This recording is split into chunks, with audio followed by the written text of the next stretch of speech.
श्रीरामचन्द्र कृपालु भज मन हरण भव भयदारुणम्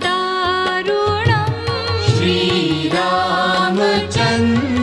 कृपालु भज मन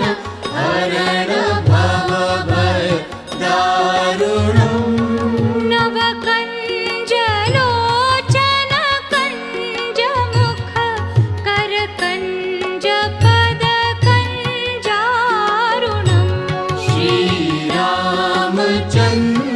कृपालु भज मन हरण भव भयदारुणम्